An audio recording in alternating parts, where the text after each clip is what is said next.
I just want to maybe I can start just a small primer as well.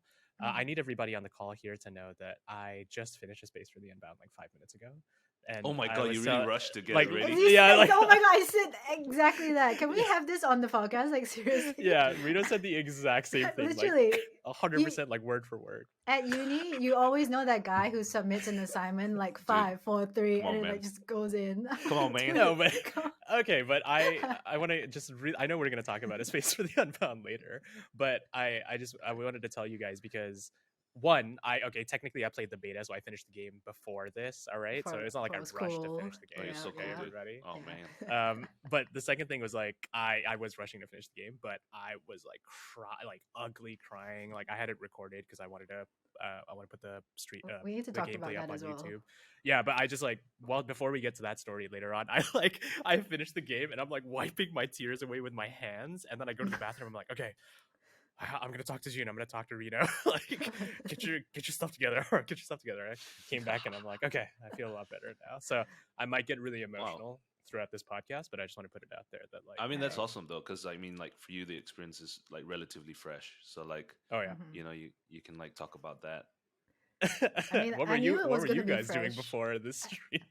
Chilling. I knew it was gonna be fresh for all of us because we all just played it, but I didn't know it was like literally, just out of the frying pan for Arief. Yeah, it's like the plate is hot. You know what I mean? Yeah, We yeah. will be extensively talking about that game. What were you all doing before this? Before the recording? I was like watching YouTube videos and drinking coffee. What? What give YouTube us videos an were you insight. Yeah, watching? what YouTube Cat videos videos? were The you cat watching? videos? Like I literally like every day, like my routine is the same. I make coffee, feed the cats, and then I go and watch like what's on my YouTube feed for the day. And it's like a mix of shit. Like I've got like video essays on like anime or film, and then I've got like video game like let's play videos, and then I've got like K-pop, and then I've got like I've got a whole bunch of shit. Like it's really eclectic, but like it like kind of jolts my brain. So like I've done this for like ever. It's like my kind of like daily ritual. I had this friend who was like, screenshot your YouTube page, front page to me, and it was like this whole thing like you can tell so much about a person by seeing what content YouTube serves to you. And I was like, I don't know if we're at this level of friendship yet to do it. Like that's what I was telling my friend. Why are you so embarrassed? No, what do you gotta hide? Let me tell you, Jun. So we started this podcast, and we both have access to a YouTube channel because we both upload on YouTube. We both, of course, manage the YouTube page, and sometimes I get recommended videos on that YouTube where it's like 16 workouts to do before lunchtime. Nice. Or love it. Like I think there was like multiple Al Haitam Genshin videos at one point. Amazing. So it's either Genshin or workout videos. Yeah, he texted me. He's like, "Stop watching Genshin videos on the podcast channel." I'm like, "I'm sorry." Use your own YouTube. You know what I mean? Stop messing up my search history. That's so you though. It is. It is. Yeah. What are you afraid of on your YouTube? As Jun says. Yeah. Well, no, I don't think I have anything that bad. Like, I think the thing that I was probably most self-conscious about initially when I was getting into it was like ASMR, and now I feel like it's now I feel like it's super mainstream. But at the time, I was like, oh, maybe some people find this kind of weird. So that's probably the most like left of field thing on my page. But yeah, I'm cool with it now. What do you do with it? Like, did you just have it on in the background? No, I use it to go to sleep. Damn. Yeah. Okay. I used the Kind of Funny Dead Space review to go to sleep. You know what I mean? That sounds offensive. That sounds offensive. I just listen to a lot of like video game podcasts at night before I wind down. Actually literally fall asleep to video game reviews?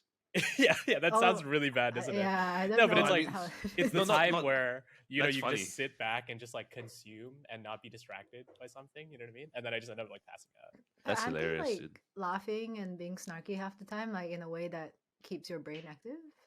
I think so, but don't you love falling asleep laughing? You know, you fall asleep happy. You know what I mean? Like you're falling, it's like haha, and then you just pass out. My god, dude! Like, a state of grace. No. Nobody. So when you fall asleep angry, like everybody here falls asleep like angry and mad, or Fall asleep no sound. Like there's no music, no nothing. Wow, are you the ones that would put like ambient tone, like white noise to go to No, sleep? not even that, man. Just fall asleep. Just like put your head on the pillow and then you're dead.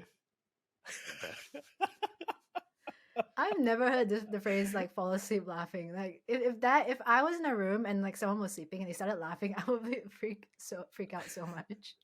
Like call the bomo or something. Like there's a soul to be exercised. Okay, well, you don't have to call, a bomo, or for those that don't, like a witch doctor for like sleeping. You know what I mean? If you're gonna fall asleep happy, that sounds like anti-therapy or anti-happiness. You know what I mean? What if it's the ghost laughing because it just entered your body? I welcome it. You know what I mean? If the ghost is gonna put me. Welcome to the 20M podcast, folks. Hello. How's everybody doing? This is a podcast mostly dedicated to disagreeing with your friends. And what a cast of friends that I have with me today. We have the illustrious, the amazing, the wonderful, the sometimes a little bit too snarky Reno. Hello. And what were you gonna say? What was your no intro? No. I was gonna no. I didn't have an intro. I was but just you gonna, sounded like you wanted to say something. I was gonna make way for Jun. That was all because he's the special one today. Oh yeah, I was gonna get to Were you though? Yeah, the hype man himself, the beauty bestowed upon your screens, the man that makes everything happen in the Southeast Asian game space, the leader of one of the most infamous Destiny clans in the region, player of many games, watcher of the Game of Thrones shows. Yes, definitely. Celebratory Twitter friend. Oh my god. Jun from Xbox. Jun, how are you doing? Welcome into the show. I'm good. Thanks for having me, guys. Like I'm so excited to just shoot the wind with you guys. That's pretty accurate. I feel like we do just fire at the air and see what lands with this podcast. Maybe Jun, to kick us off. Well, I mean, maybe to give everybody a heads up. This is the first time we're having a guest. It's a very special deal. Oh. So congratulations. So honored. Yes. I really am. If you actually go check your front door, Jun, there's actually a gift from us. Let me Rita, we need to get this figured out really quick. Can we get like get something sent on right like now. Grab delivery right like Starbucks to yes. Hey, thanks for coming on the pod. Please enjoy these cookies from Starbucks. No, Jun, I think you're our first official guest for the 20AM podcast, so welcome and thanks for making the time. Thank you, guys. For those that don't know you, who are you? How long have we known each other? Who are you? What do you do?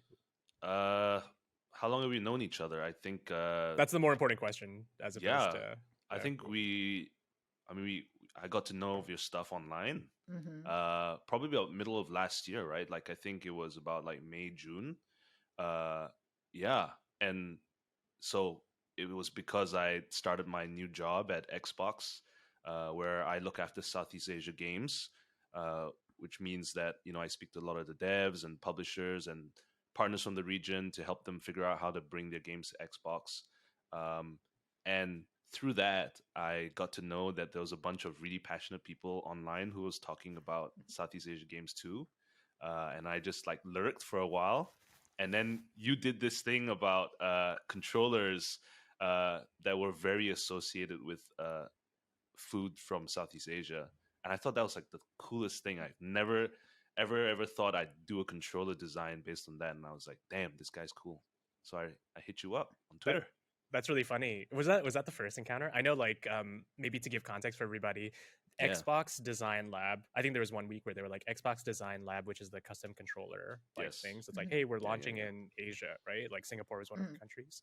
And then I was like, oh, I'm gonna play around, and obviously, as everybody does these days, like, oh, I'm gonna make an Ava Unit 1 Xbox controller. And I'm like, all right, dude, the number of those online is like seriously, which I still want, but I'm like, okay, it's kind of like passe. It's a little bit too popular, and I'm like, I'm really hungry right now. Like, I'm gonna make yeah, exactly. I'm gonna make a nasi lemak like inspired Xbox controller. I think I did a couple. I was like, it was like a whole thread. I did like nasi lemak. I did Milo, right? I think Milo. Yeah, I thought that one was quite a good one. Indomie. The Indomie controller. And I do remember. I think you blasted that out, and I got a bunch of Xbox people like liking that, and I thought it was really funny. did that make you all hungry, or was it just me that's just like super hungry when I play games? Like that I need pictures of food, like Someone needs remnants to of food solve to that. remind me. Someone needs to solve that problem. Like when you're gaming, you've got two hands and you want to eat, but you don't want to get your hands dirty. Like the closest I've been able to figure this out is chopsticks with chips. Oh So my if you've got a god. I've bag heard of about this. This is a chips, very Dude. this is a yeah. yeah, that's the only way you can eat chips without getting your hands dirty. Okay, so I guess this is already the first point of contention, right? Because I'm like Oh super no. against that. What? Like, You're you know, against it? You're against Like chopsticks? against there's this ad that now is going around where it's like this guy, like he's got these chopsticks that like slip onto the top of your Yep. fingers. The little And I was like, you don't need to over engineer these things, wow. You just need to get your hands in there and get your controllers dirty. And then your Like, that's controller the that's smells really like contentious, chips. man. What if What you're do you mean? eating nasi lemak? Like, would you get your hands dirty on your nasi lemak theme controller as well? Okay, I first of all, mean- Reno, who the heck is eating nasi lemak whilst they're gaming? First question. Hey, Hey, look, it's possible. Like, if you're like, Southeast Asians got a game, right? yeah, gaming over lunch. I do it all the time. With Xbox Cloud, you know what I mean? Xbox Cloud, you can eat nasi lemak wherever you want. The number of people like in Mamak stores who are like on their mobile phones playing MLBB while they're eating, it's like countless, dude. I mean, I've seen the little, those little like thumb protectors where you can like put it on your phone, so there's like Yeah. less friction or whatever. Mm. Or yeah, but I don't know. Getting your controllers dirty, that's a really big. That's a big no-no for me. I've never yeah, liked it's a that. big- even as No, a kid. I get it. Like, I so think you're in the minority, Jun. no, as in like when I do it, like I'm very like delicate about how I'm eating as I'm playing. I don't normally eat as I play, but when I do, I Mhm. don't like use extra implements, So what do you do? Like, do you have like a packet of wet wipes so you eat, wipe your hands, do something? I just like you're use like very, the tip of my fingers, like I'm just like, okay. Yeah. you just gotta get in there, man. But like you gotta just do it daintily. Arief has no follow up. I'm gonna be super real with y'all. I do the little Okay. like I do the gaming sessions. I'm not a big snacker, but when I do snack, I'll just like snack a little bit, and then the tips of your fingers are a little bit, and then I just do like a little, you know what I mean, just like a little. For audio Just listeners, dust I'm like it. just rubbing my fingers together to get the little like snack Nice. dust off, Or sometimes if it's big, I'll just do a little thigh rub, just rub my hands on my thighs, because you don't want it on your fabric, right? But if it's on your skin, it's okay. You're gonna take Look, a shower later. I feel you, man. No. Like Jun, our ancestors invented chopsticks for a reason, and it's so that we could game with clean hands. So please get on this boat. I feel like our ancestors never thought about video games. And they probably didn't want to get their abacus dirty as well, So they would just like eat and then. Look, That's yeah, true. Try it. Okay. You know what? I will.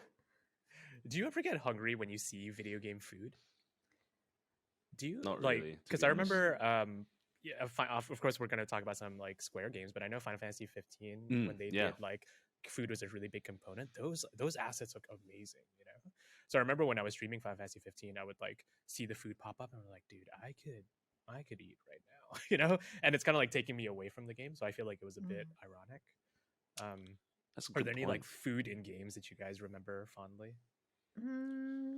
I don't get hungry looking at game food, but I mean like games like Overcooked, like food is like front and center. For example, like I don't know, feels like a different brain working on it. And like Genshin, food is always really. Of course, we're Yeah. talking about Genshin. Of Of course. course, we have to jump to Genshin. But Or I is mean, that- like Genshin does like the food like items really well, like and Yeah. the details that go into that stuff.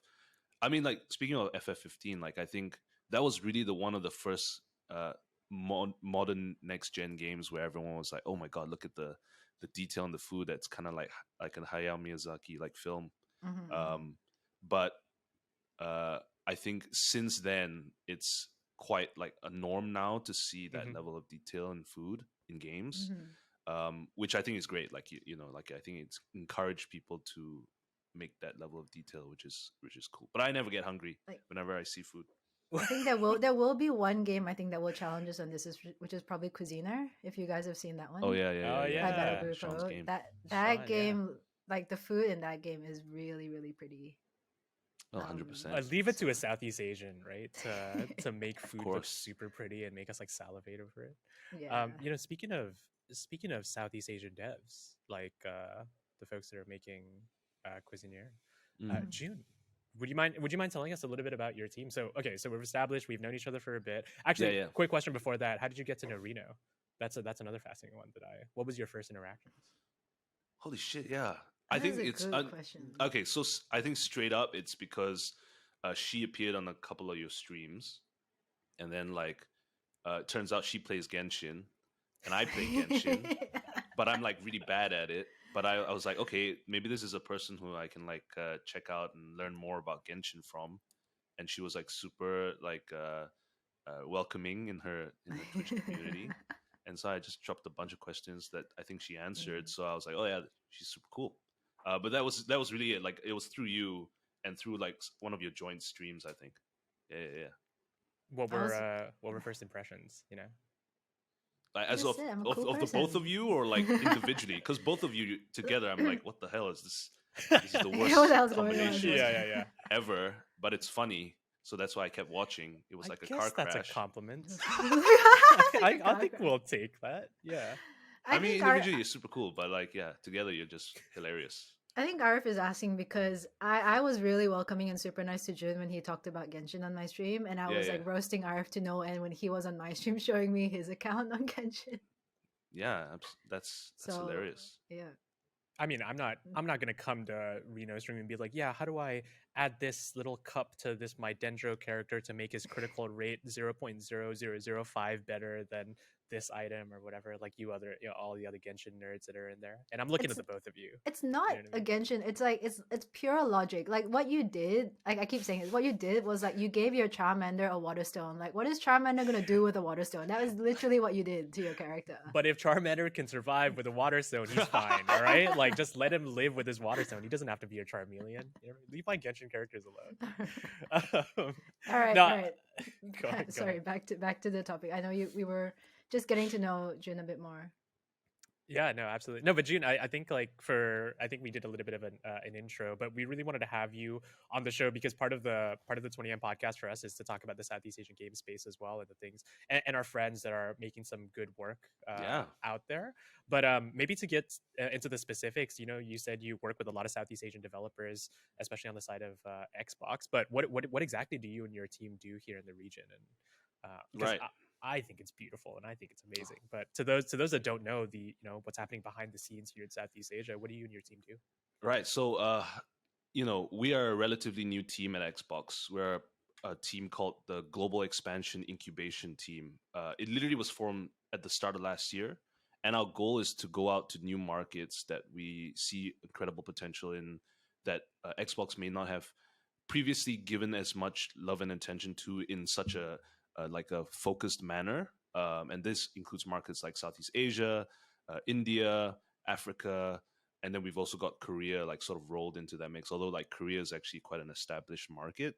But we essentially go to these markets and like try to build like a very strong foundation of relationships and like sort of support that we can give to developers so that they can be encouraged about working on Xbox.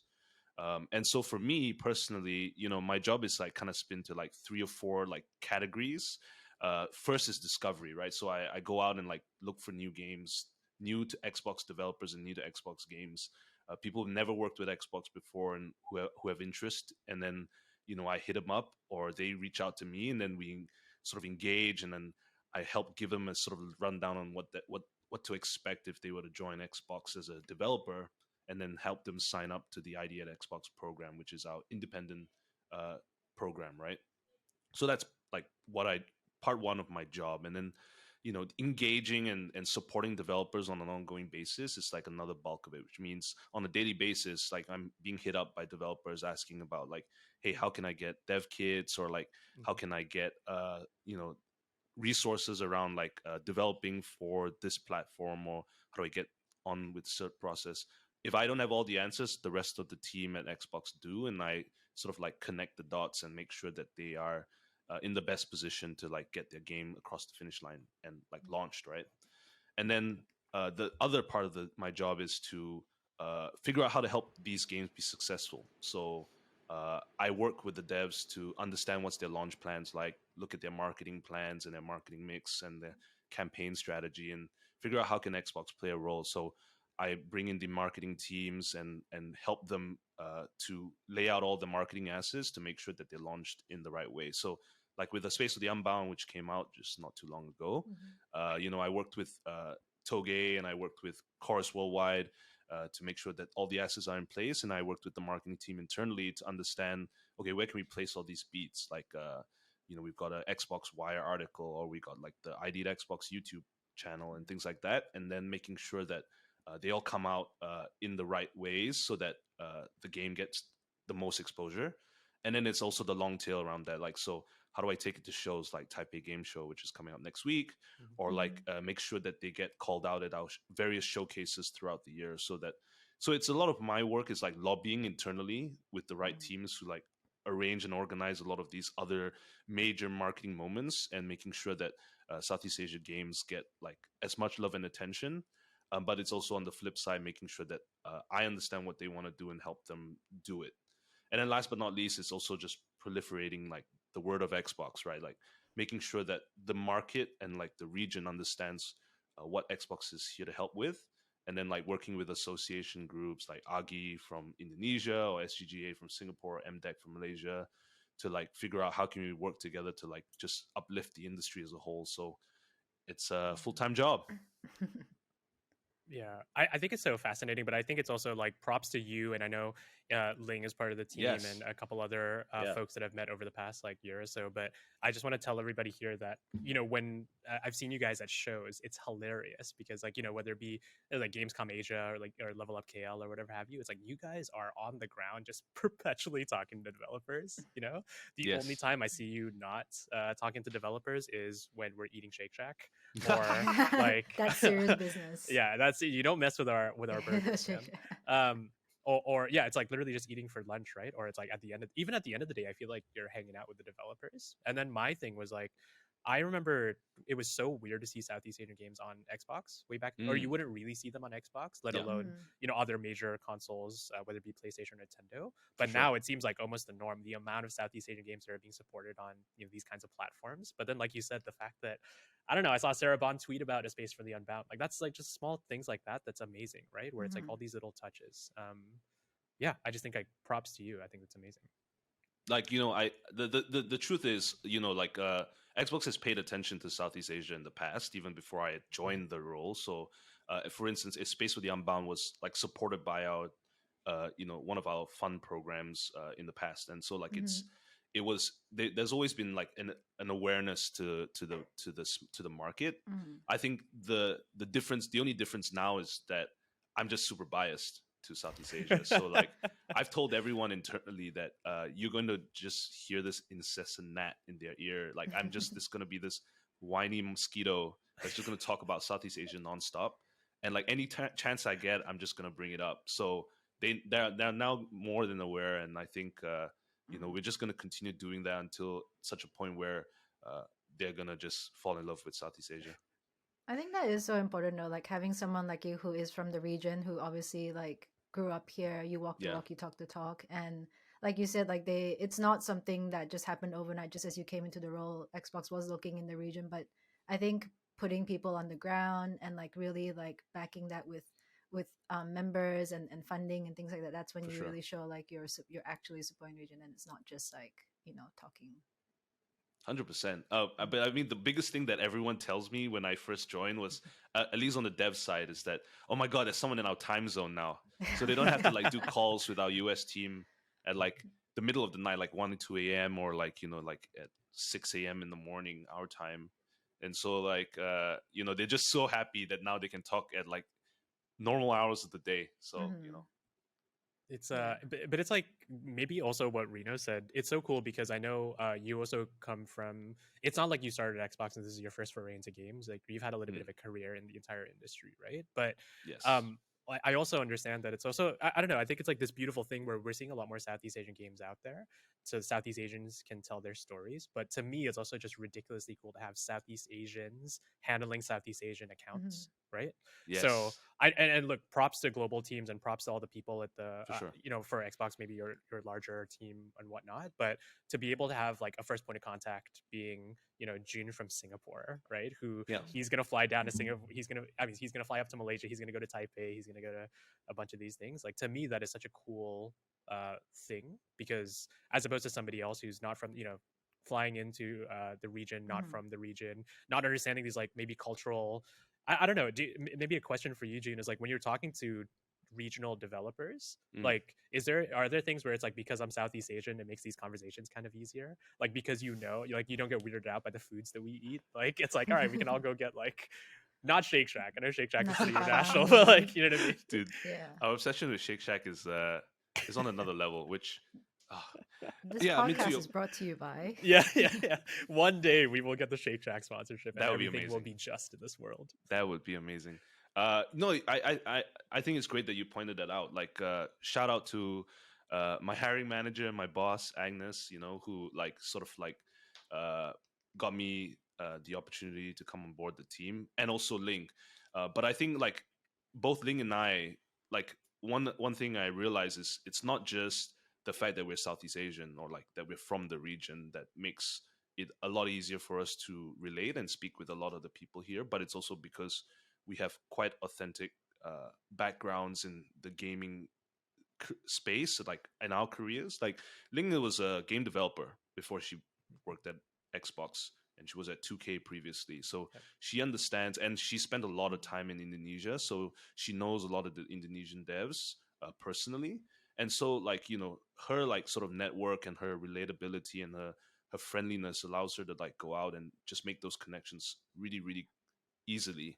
And then for me, like I've spent a lot of time on the consumer side with Razer, and then with game developer at Riot, and then platform with Meta. So like I've kind of like seen a bunch of different things in my time, and that has given me like sort of the perspective where like I know what it takes to launch a game and make it a success, and I just want to see that be the case for a lot of like the smaller developers who are just coming up with the games that they have and that they love to share with the world. And I think I'm just so glad that the team at HQ and our boss Agnes recognized that when they hired us, so that we're now in the position where we can do all those things for developers. Like I always feel like I need to be running 101 kilometers an hour, because like time is of an essence, and like now more than ever we need to do as much as we can. So I'm glad we came in when we did, basically. Yeah, it sounds like there are so many layers to it. So firstly, there's like your background and your skill set in the games industry. There's your cultural background. But I think we can all agree is like your enthusiasm is so infectious. And like I can't understate this, because like when I stream, a lot of my community are from Southeast Asia, but maybe it's just because it's not something that's been around for a long time, or they're not as aware of it, but they don't believe in the power of their own region. They're like, oh, someone might be from Indonesia, and they're like, oh, I didn't know there was an Indonesian game, or like, I think it's gonna suck. They might just say stuff like that because they aren't aware of what's actually out there. But Right. to have like ambassadors from the big companies, Xbox is saying this is a good game, and it's like, oh, maybe I should check it out. It's like, wow, it's from my country. So I think like having the big players like advocating for the region as well is just going to uplift everybody as a whole. Yeah, like it's an ongoing conversation. I think like a lot of the devs from this region actually want more local players playing their games, because they do very well globally. Like internationally, like Toge, Mojiken, and studios like that are like internationally recognized, and they win awards overseas. But it's like, how do we get more Indonesian players or players from this region playing their games? And it's like an interesting situation, because as we know, like it's not like Southeast Asia is like lacking in terms of the games industry as a whole, because on the consumer side, everyone here is playing Valorant, everyone here is playing like Apex and things like that, and Overwatch. So like I think what's happened is that international companies have done a very good job of like marketing to this region so that they can play their internationally made games. But like now we need to be in a position where, how do we do the same for locally made games? And I think that's where the challenge and the fun of the next few years will be. Mm-hmm. Yeah. It's so I love it mostly because I know we've had these conversations, whether it be at panels or different avenues before, right? But I want to I want to highlight something that Reno brought up that I think is absolutely hilarious. But it's yeah sure, like on the work that you're doing, I think is amazing. June and the team, what you guys are bringing to the region is awesome. But to me, it's these small touches where I obviously we follow each other on Twitter, but I know it's flipping hilarious whenever a game from Southeast Asia puts out a trailer, right? Or a developer shares something about the game or something. The first comment is usually maybe like a friend of the developer or something like that. Mhm. And the second comment is always June being like, "Oh my god, this is amazing! This is awesome!" You know, and it's not even at a capacity of like Xbox wants to support the hell out of your game, or It's you know what I just mean. It's not June. like this corporate thing. It's just It's- I know that you are one of, and I know Reno knows this. I know everybody who knows you in person knows this. Like you are the biggest hype man in yeah, general, yeah. and the fact that you're hyping up Southeast Asian games, like every single time I'm about to retweet something or I'm about like, oh, that's a cool thing. I see you in the comments already being like screaming and shouting like by the side of the street here in Southeast You're Asia, like, giving out flyers. You're like, yeah, you're like the proud dad of the Southeast Asian region. You're like, yeah, Oh, son, you can do it. Go, yeah. at sports. It's I'm so amazing. proud, but I'm also like I'm just so genuine. And that's the funny thing is that first of all, I probably spend too much time on Twitter. That's like the takeaway I take from this. Like I do have a problem. Like I spend too much time on Twitter. Like I have it open and it's nonstop for me. So I need to figure that out, or maybe not. And then the second thing is that like yeah, like I just like to share about the games so much because a part of me is also like it's not to do with like my career or anything. It's like because when I was a kid, like I loved video games and I've always kind of like aspired to make video games. So it was, but like I never knew the path to that. And of course nowadays it's much easier to like develop games. Like you can learn how to code and like how to make things on Unreal or Unity. But like I always just had this thing where it's like, oh man, someone made a game. Like that's crazy. Like that's insane that someone made this. And like so for me, like that's where my excitement and passion comes from because it's like, you know, that there are people out there like literally making video games. And video games is one of the hardest things you can make in the world. Like I full stop. Like I won't argue with anyone. Someone will say film, someone will say music. And I know I get it. Like, you know, all art forms are challenging. Mhm. But video games is just like crazy because with the amount of things you need to think about from all perspectives and then putting it out in the world and hoping it hits, it's insane, you know. So I will just do what I can to Mhm. reshare, retweet. I don't have the biggest audience to be fair, but like I just like to share what I like, you know. That's so genuine. And I'm sorry I'm laughing. That was actually a very beautiful No, response. But to me, no, it's like I just thinking about you just shouting like woo, you know what I mean? Yeah, you know what I mean? Just like in the background. you're such a No, wholesome dude. We just want such a to wholesome Thanks. dude. Thank you, Thanks, June, guys. for follow that up. lighting up our days. Maybe last couple things on Xbox before we move on to a couple other things, right? Is there I know you work with developers a lot, but so is it safe to say like if you're a developer listening to this show or if you happen to stumble upon um wanting to figure out how they can get supported by Xbox, like are you the go-to person? Like how do you usually do you reach out to developers or developers reach out to you? Like what is that avenue Mm. usually? 100%. Like so yeah, if someone has a game that they're really keen on sharing with us and thinks that they want to make it happen or go at it like globally or like commercially, yeah, feel free to reach out. I don't do a good job of like, you know, like putting myself or like our channels out there, but you know, like yeah, feel free to hit me up or Ling, or you know, like go to Xbox directly and then from there either you route it to me or like yeah, somehow It'll get to you. It'll get to you. we're actually working on this. It's a Mhm. piece where it's like, okay, how do we make sure that people know who to reach out to exactly and like with a platform and all that. But Mhm. until then, like it's just the more I shout, hopefully the more people will share about what we do. Yeah. I know I do a thing whenever there's like an indie dev that I work with, and I'm like, "Have you talked to the Xbox team?" It's like, "No, I don't know Oh, how to get connected." And they're like, "Dude, just like, damn. I'll text June right now." You know what I mean? Like, I'm That's sure true. they want. I guarantee June wants to talk. You know what Yes, Yeah, yeah. 100%. I mean? 100%. Happy to talk to anyone. And, you know, feel free to like hit them up. Yeah, and then like maybe this could be a segue unless Reno wants to jump in with anything here. Is like, so what are some games in the region that like you look super fondly of? whether it be games that you've worked with or supported, or like things that you've been eyeing. Because I know we talk a lot about Southeast Asian games, and we get hyped up about so many games. But have there been any games or teams that have just like completely impacted you, or that you're so excited to Yes. To experience their art forms? Oh man, I have a long list. And I actually like I by the way, like the funny I know thing you is yeah, and I have a like personal list, and I have my work list. And like I'm constantly like transferring things from my work to personal list.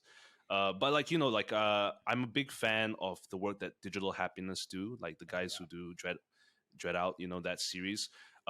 More so from like a perspective of like they hit it big when, you know, the YouTubers played that game. Like, you know, PewDiePie and Markiplier, they've all loved that game, and it sort of like set the stage for the benchmark of like what horror games from the region in terms of like that sort of AA to AAA budget can look like. And so they've got new games coming out like Dread Haunt, which is their like sort of like take on Dead by Daylight.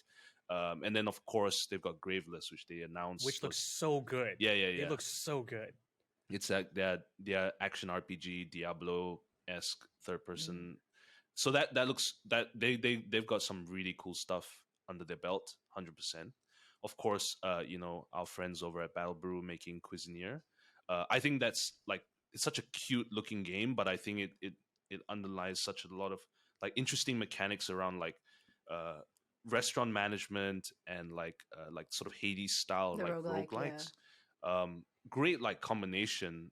Not the first to be done, obviously, but I think with Battle Brew's sort of like pedigree around like that sort of art style, but also like Sean's like crazy brain for like weebdom, and like, you know, he's a proud card carrying weeb, as some of us are. Like I know I am.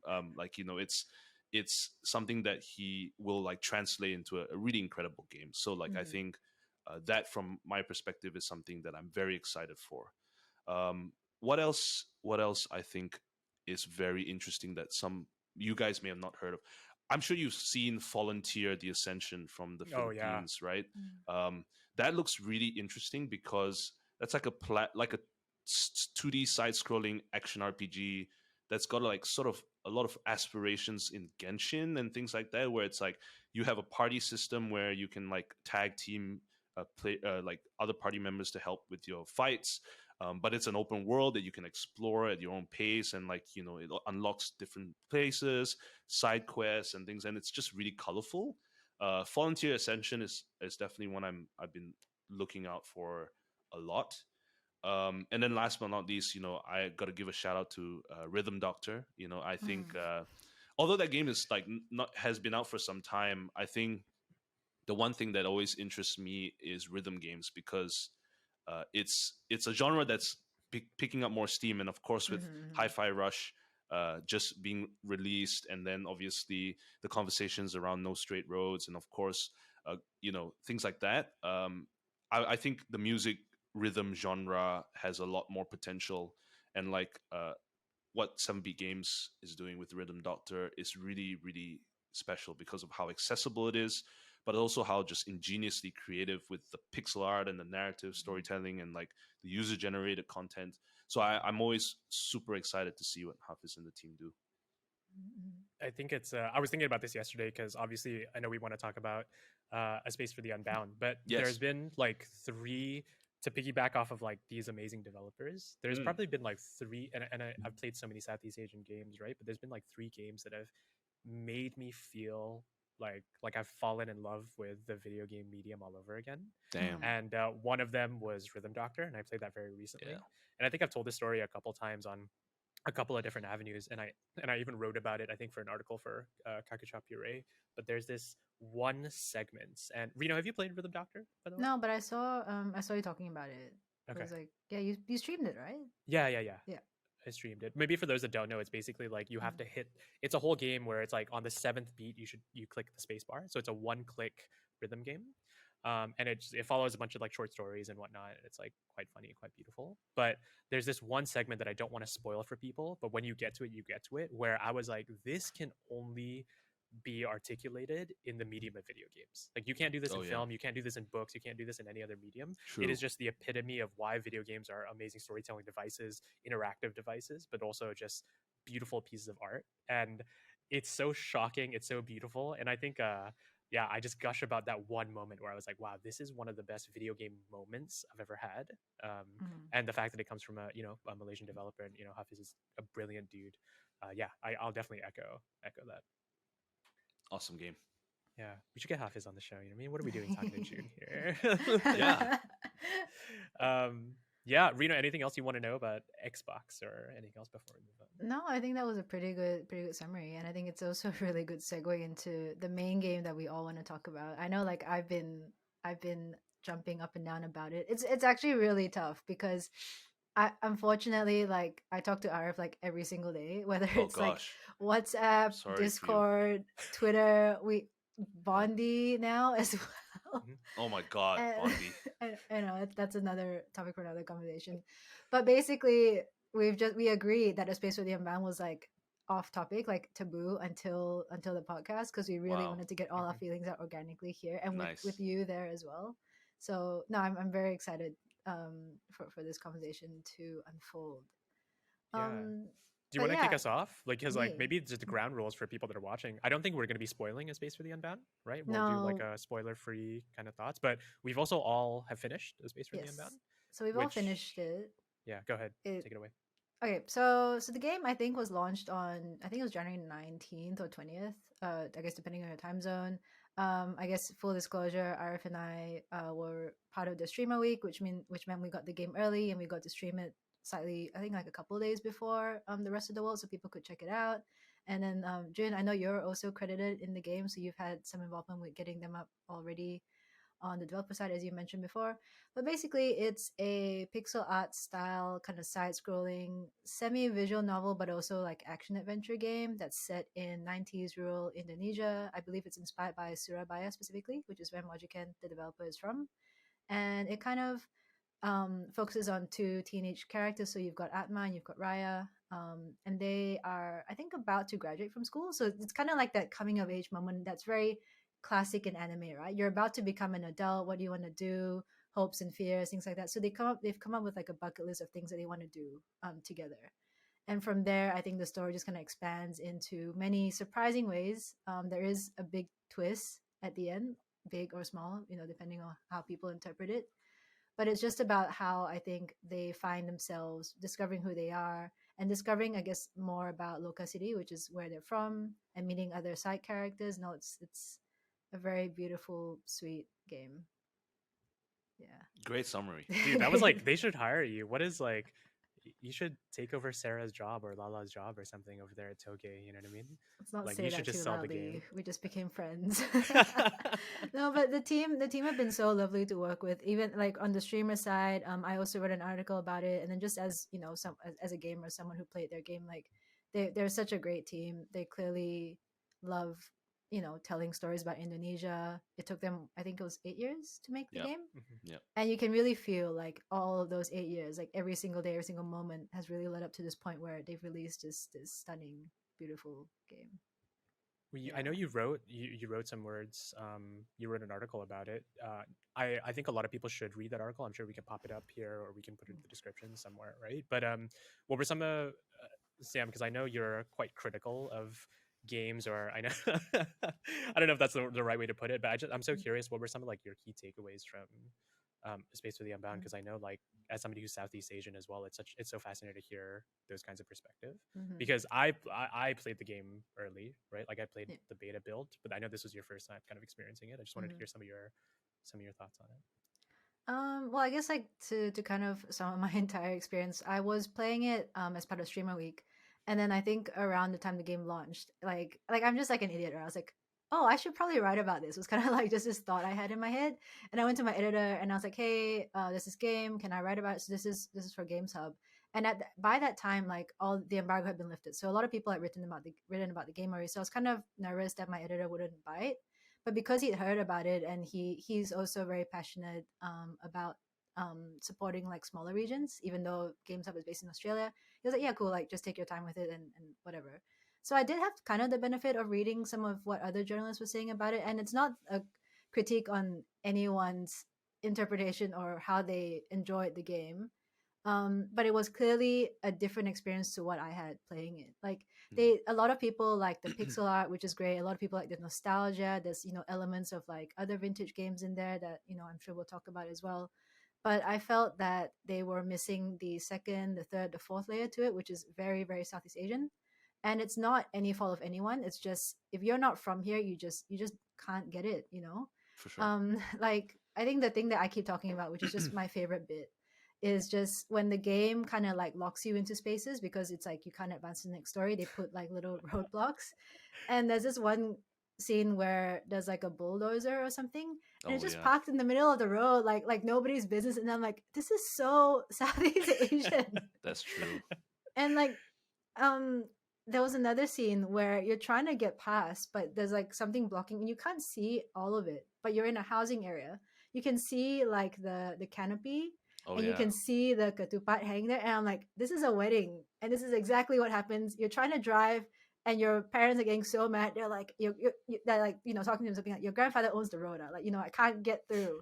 And I'm like, this is, but these are just things that if you don't get it, it doesn't mean you can't enjoy the game. But if you do get it, you're like, this is me. This is my experience. This is my life. So I think what I was trying to achieve with my article was just presenting that side of it and saying it's not that I'm trying to interpret it very specifically in one way. It's just this is how I saw it because of how I grew up. Yeah. No, I thought your article was really, really incredibly poignant for that. And I know we spoke about it like briefly on like WhatsApp and things, but I think my take on like game criticism is that there's no right answer in my personal view. Like, people have opinions and like they can be polarizing at times, but I think the lens through which the writer or the critique sees a game is the most important thing, and how that comes across authentically. And so yours was very authentically yours, and I think that adds another like sort of brick to the mosaic of all the coverages that Space for the Unbound got. That is uniquely different from people who are just talking about it as a game and like how it's a great game and all that. So I think that's kudos to you for that. I think like I got pretty, whilst we're on this one, I got pretty, I'm quite conflicted because one, I absolutely adore that this game is getting covered by major international outlets, some of my favorite journalists in the entire industry, right? Not just here in Southeast Asia. But I think I felt the same way as Rino did. It's like, I think even from some of the Southeast Asian publications that I've read reviews from, it's like there's mentions of like it being a Southeast Asian game or some small references here and there, but it doesn't fully contextualize it. And I just think this is such a fascinating thing, and why I also think the game is so beautiful is that it can resonate in so many different ways, whether it be like For sure. anime references, like a lot of Japanese culture, if you will, but also to a mass audience. Because I know there's this one moment in the game where I was like, I don't think anybody would get this unless you're from this region or maybe like this specific part of the region, where it was the kid who you have to space dive into his mind and like balance out the foods. So he like he just really wants to eat chocolate. He just really wants to eat fast food. But the whole mini game is that you have to balance it out with healthy foods so that he'll rediscover the beauty of like healthy eating. You know what I mean? And then one of the little things was that like there's a bunch of like different dishes on the table, and then it was like fruits and then I think a spicy sauce or something. And I'm like, oh, this is roja, right? Yeah. Like, and I'm like, that makes so much sense to me because this is a food that I'm so inherently familiar with my culture, right? Or being from Southeast Asia, and I'm like, that instantly it like made sense to me, right? It's like, oh, you just put those two things together, it makes sense, right? And then I was like, I wonder if a non-Southeast Asian is playing this, they would actually have to go through the actual mini game and like balance out things out. weight or like look into the different foods or whatever. Point. But the second thing I wanted to mention is like I felt so incredibly happy that they didn't tone down the Southeast Asianness of this game. So for example, when you're opening pieces of paper in the game, it would still be in Bahasa Indonesia, but they would like translate it via the text, if you will. Sure. But you're reading text, and on the signs in the background, it's all Indonesian, and they really don't shy away from it. Or even small things like explaining that we call everybody uncle or auntie, you know what I mean? Here in the region. It's just so beautiful to me that those things are represented in this game, where they don't shy away from it, but at the same time, I don't think it alienates non-Southeast Asian players. Jun, I know you've also played it. Do any of those things kind of like resonate with you? But also, like, what are your thoughts on the game and the experience? Oh, I mean, look, I really love the game. Just genuinely, I think in the sort of span of the last few years when it comes to narrative games, I think it does something incredibly unique and accessible by making it uh, not like a traditional style visual novel experience, but like one where there's a lot of like experiences you can have as a player where you are in control of the direct control of the character, but at the same time tells the story in such a unique way that allows for it to be really engaging, right? Like I think that the challenge with this genre, the narrative adventure, is that there are a lot of traditional ways you can tell that, like forms of like visual novels and things like that. So the way they've done it is makes it super unique, but I think it's also, as you guys all mentioned, the Southeast Asian thing, and transporting people, which I think is really cool because it's like it's kind of an isekai, but like it's an isekai for the players because they're transported into a different world, but it's also an isekai for the main character for various narrative reasons. But at the same time, the character is also familiar with that space, so it's like this weird juxtaposition of like that character, that main character you play at, he's from that place, but at the same time he's also not from that place because of reasons.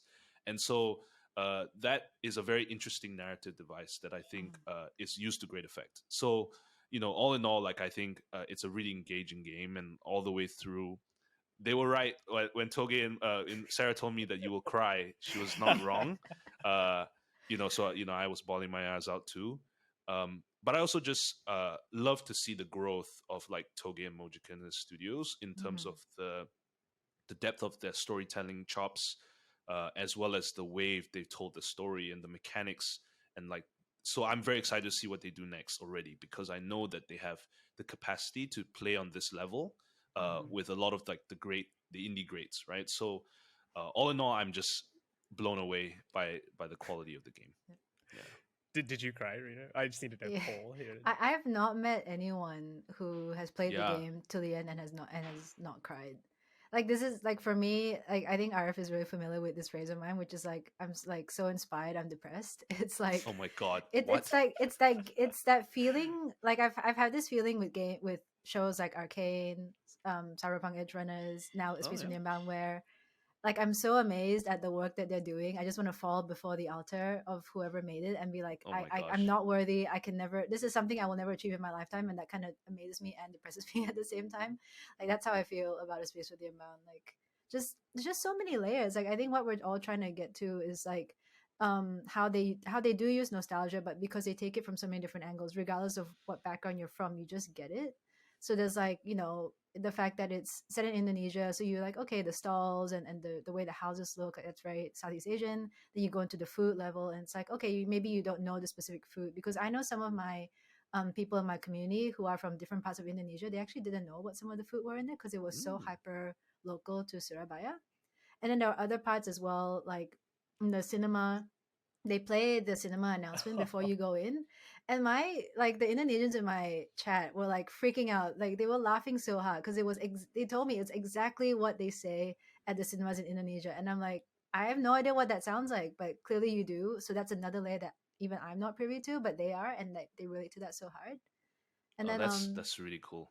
That's and then really like cool. the two so there's a part in the cinema, they were showing two different movies that were up, and you can kind of choose, right? So there's one movie which is like Terminator, which actually I it was Terminator inspired, and I wasn't sure if it was RoboCop or Terminator like when I first saw it, because those were two very iconic 90s era kind of films, like those robot films. And then the other one, which I still haven't found anyone else who knows this reference except me and like one other person in my chat. It's the movie is called Ada Hati, which in English means "Is there a heart?" Is there a heart?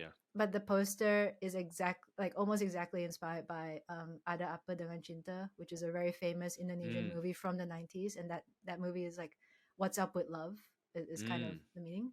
And you wouldn't get that connection. Yeah, you wouldn't get it unless you were there in the 90s seeing that poster. It's just wild, like just so many layers. And again, not knowing something isn't gonna inhibit your enjoyment of the game. Like it's just little Easter eggs, I suppose. Yeah, my favorite thing was that's why I really wanted to stream it as well, because some cultural references I would totally pick up, but my favorite thing was seeing people freak out in chat. Like I can't remember what it was specifically, but sometimes it was the bottle caps, where Oh sometimes you would pick up yeah. bottle caps and be like, oh my god, that's actually a joke because it's this drink that we used to drink like back in the 90s, you know. And I'm like, oh, I didn't have that here in Kuala Lumpur, but like Yeah. that's awesome, you know. But on a larger note, I just think it's, again, that is my favorite thing about this game, where there's so many things that are so hidden and are so Southeast Asia specific that only enhances somebody's experience. Like if you're from Southeast Asia, it only enhances your experience. For sure. So I can't like implore people to play this game enough. But maybe also going back to a larger note is like, yeah, dude, seeing this is like they are at the top of their game, in my opinion. Where I've known Mojikin and Toge for about 2 years now, and one of my favorite games of all time was their previous title when the past was around. Like that to me is just the perfect game, and it's the most me game ever. And I was like, wow, they are onto something. And you can tell with their previous titles, with Sheen the Lightbearer and Raven Monologue and a couple of the other ones, they're still growing as a developer. At this one, the moments where I bawled my eyes out is because it's not only story, it's not only dialogue, it's not only art, it's not only music. It's so many of these things are working in perfect harmony to create like this beautiful like overwhelming sense of emotion. And I'm like, this is a video game developer at the top of their game. And to me, June, I had the exact same thought. I was like, if this is what they can do, and I know it took a long time for them to develop this, but if this is what they could do, I am gonna be mind blown of their next project, you know. 100%. So that's one level of it. But then on another level, again, full disclosure, it's like where I know three of us have gotten to know a lot of the folks out there quite well. And I know some of the folks I'm happy to call friends. But I had this super weird moment when the intro credits were rolling.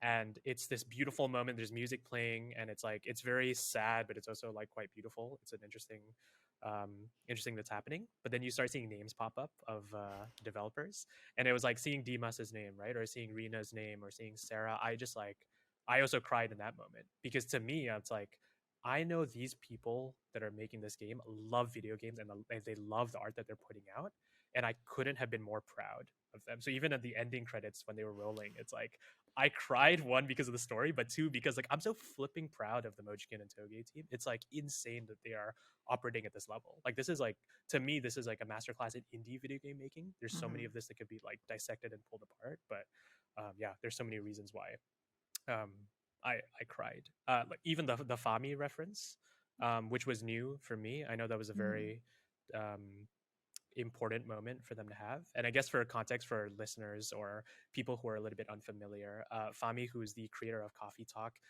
used to be part of Toge Productions, and obviously Coffee Talk, one of the biggest indie games, not only biggest Southeast Asian games, biggest indie games in the past like couple of years, took the world by storm. He sadly passed away. Was it a year ago? Last year? I think it was last year. And he was a giant in this industry. And it's like, I mean, June, Reno, it's like, one, everybody talks about Coffee Talk, but I know so many people in this industry, in the Southeast Asian games industry, have such fond memories of Fami and say nothing but great things about him. And I think some people interpret, him being gone too early because he was kind of at the top of his game as well. So just to have him immortalized in a game like this, which is also a game about, that's very intimate, that's about making sure that you're transparent about your feelings, or even if the world is beating you down, you kind of bring yourself back up. I just thought it was such a beautiful moment, which again, I don't know how many people will get that reference, but it's for us, it's for the developers, it's for the people in this ecosystem, but it's also present in the game. So it's just so beautiful. Yeah, it's very heartfelt.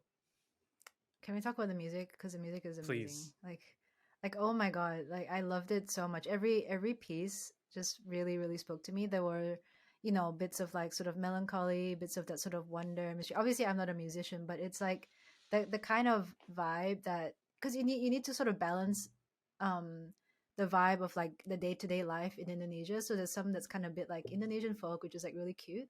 And then in the moments where you space dive, it's like you're going into this person's like subconscious. Like, so it's got these like really like airy notes. It kind of feels like, in a way, maybe Arief will disagree with me on this, but it did remind me a little bit of like Kingdom Hearts, just that kind of music where like memory music, I feel, or like that like music where you're suspended in midair. That's the kind of like vibe I got from it.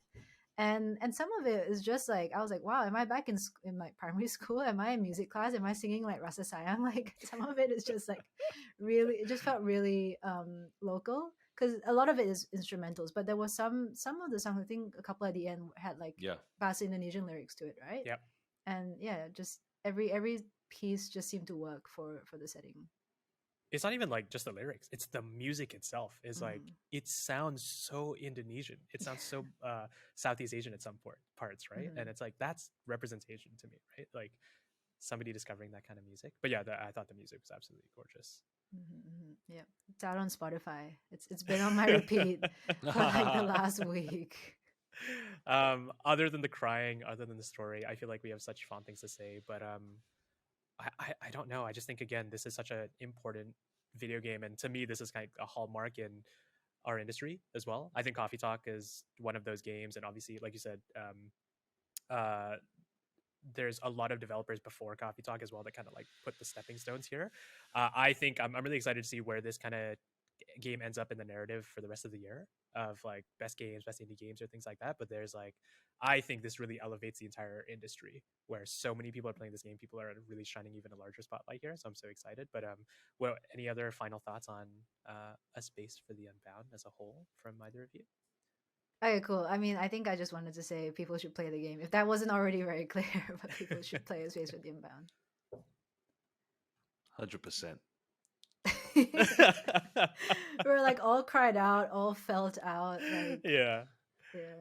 The only thing I'll add to this, and I'm looking at this from a macro lens, because I'm always putting on my SCA expansion hat, right? Is that, you know, I look at markets like Japan and Korea, who have obviously like succeeded immensely globally because of the J wave and the K wave, and you know, this has gone on for many decades now, obviously with anime and things like that.